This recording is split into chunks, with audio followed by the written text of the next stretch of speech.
Welcome to Ping 24 Updates, where every video gives you something new to think about.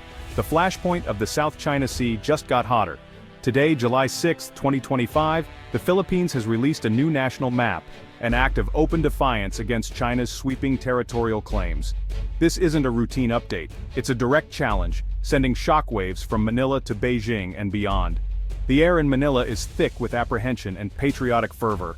Government officials speak of sovereign rights while citizens watch, knowing their future hangs in the balance. This conflict isn't abstract. It affects fishermen, sailors, and coastal communities whose livelihoods depend on these waters. The new map is their declaration, a bold line drawn in the sand. It comes after a series of aggressive encounters at sea, Chinese Coast Guard vessels using water cannons, lasers, and dangerous maneuvers against Philippine ships. Each incident chips away at the fragile peace. Under mounting domestic pressure, the Philippine government has chosen this moment to make its stand. The map is more than geography. It's a symbol of resistance against what Manila sees as relentless encroachment. For years the world has urged restraint, but the situation has only escalated. China continues to build and militarize artificial islands, while the Philippines turns to international law and public diplomacy. This new map is Manila's clearest statement yet. It will not be intimidated, setting the stage for a tense new chapter. The unveiling of the new map was a carefully orchestrated event. In Manila, the Foreign Secretary stood before a massive screen, revealing the updated cartography to a packed room of global journalists. Dubbed the National Map of the Philippines, it's the first to officially incorporate the nation's full maritime entitlements under international law, a direct rejection of China's expansive claims. This map isn't just for diplomats, it will be used in all official documents, taught in schools, and displayed in government offices. The goal embed this vision of the nation's territory into the Filipino consciousness. Every island, reef, and rock within the EEZ is marked as Philippine territory, transforming legal concepts into a clear visual declaration. Beijing's reaction was swift, a stern condemnation, calling the map a provocation and reiterating its own claims. Chinese state media denounced the move, but the Philippines has thrown down the gauntlet. The region now holds its breath, waiting for the next move in this high-stakes chess match. The map has become a new front in the battle for the South China Sea. The new Philippine map is bold in its clarity and legal foundation. It draws precise boundaries based on the United Nations Convention on the Law of the Sea, UNCLOS, ignoring China's ambiguous 9-dash line. The map explicitly names the waters within the EEZ as the West Philippine Sea, a powerful assertion of identity and ownership. Scarborough Shoal and the Spratly Islands are clearly marked as Philippine territory, leaving no doubt about Manila's position.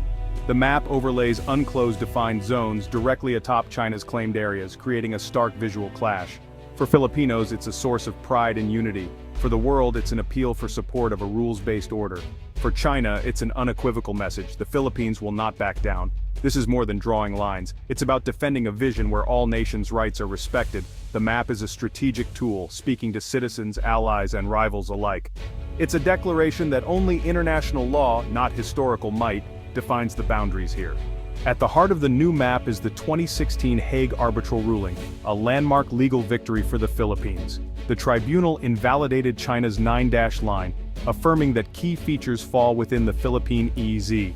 For years, this ruling was underused. Now the new map makes it visual and central to national policy. Every boundary and label reflects the tribunal's findings, operationalizing the legal win. By adopting this map, Manila signals a major policy shift, integrating the arbitral award into its identity and legal framework. China has rejected the ruling, calling it waste paper and ignoring its outcome. The new map is Manila's answer, a form of soft power enforcement, challenging other nations to take a side. Supporting the map means supporting international law. Ignoring it risks legitimizing China's might-makes-right approach. The Philippines is betting that many nations will stand with the rules-based order.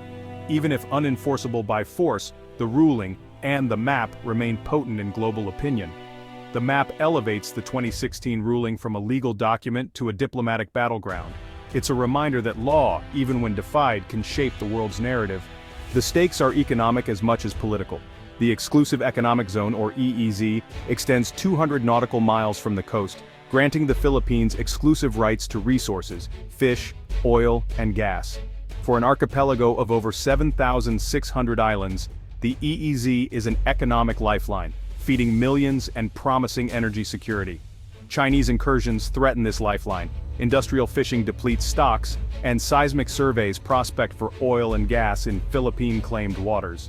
The conflict is a zero-sum game. Control over these zones means control over vast resources. The new map draws a clear economic boundary, telling the world, these resources are ours. It provides legal grounds for the Philippine Navy and Coast Guard to patrol and protect these waters. It also reassures international investors, offering legal certainty for energy exploration. The fight for the EEZ is a fight for the nation's future. The map is both shield and invitation. Defend what's ours and partner with us, legally. The economic battle is inseparable from the struggle for sovereignty. The South China Sea is now a contest of two maps. The Philippine map, grounded in UNCLOS, defines maritime zones with legal precision, a defensive document for smaller nations. China's map, with its vague 9-dash line, claims nearly the entire sea based on historical rights, an offensive document projecting power. The contrast is stark. One map is about law, the other about legacy and might. China's ambiguity allows it to flexibly interpret its claims, encroaching on the EEZs of the Philippines and other neighbors. The Philippine map is backed by a landmark legal ruling, China's by economic and military muscle. Recent map releases from both sides have sparked diplomatic confrontations. The world is now forced to compare the legitimacy of each claim. This is a battle of narratives, a future governed by law, or a past governed by power.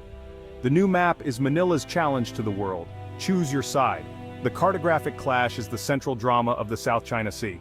The new Philippine map has triggered a wave of diplomatic reactions.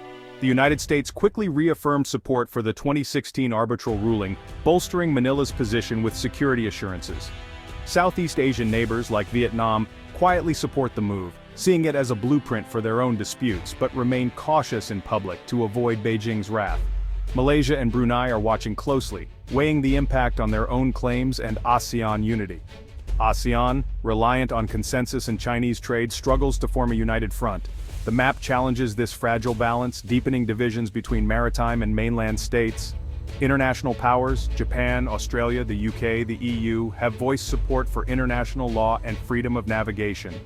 Joint naval exercises and capacity building for the Philippine Coast Guard are part of a broader pushback against China's ambitions. The map is now a rallying point for a coalition defending the rules-based order. Beyond China, the new map quietly revives another dispute. Sabah, on Borneo's northern tip, currently part of Malaysia but historically claimed by the Philippines. The claim, rooted in the Sultanate of Sulu's legacy, dates back to colonial-era agreements and remains a sensitive issue. The Philippine Constitution's definition of territory can be read to include Sabah, complicating relations with Kuala Lumpur. While focus remains on the West Philippine Sea, the Sabah question lingers, a reminder of overlapping historical claims. The 2013 armed incursion by Sulu followers showed how dormant disputes can flare into conflict. For now, both nations prioritize unity against China, but the Sabah issue underscores the region's tangled history. The new map forces diplomats to confront these ambiguities, keeping old grievances alive beneath the surface. The South China Sea dispute is about more than lines on a map. It's about survival, security, and identity. For the Philippines, control over its EEZ means food for millions and energy for the future. China's militarized islands threaten regional security, projecting power deep into Southeast Asia. These bases could enforce China's claims and control vital shipping lanes. Sovereignty here means the ability to defend borders from coercion. The struggle is also environmental. Dredging and island building have devastated coral reefs, threatening marine life and food security. The fight for the sea is a fight for its life. The new map is a symbol of the nation's struggle to defend its rights under international law. It's a fight to secure resources, protect the environment, and preserve national identity. This is not just a maritime dispute, it's a defining battle for the Philippines and the rules-based order in the 21st century. The world is watching, and the stakes could not be higher.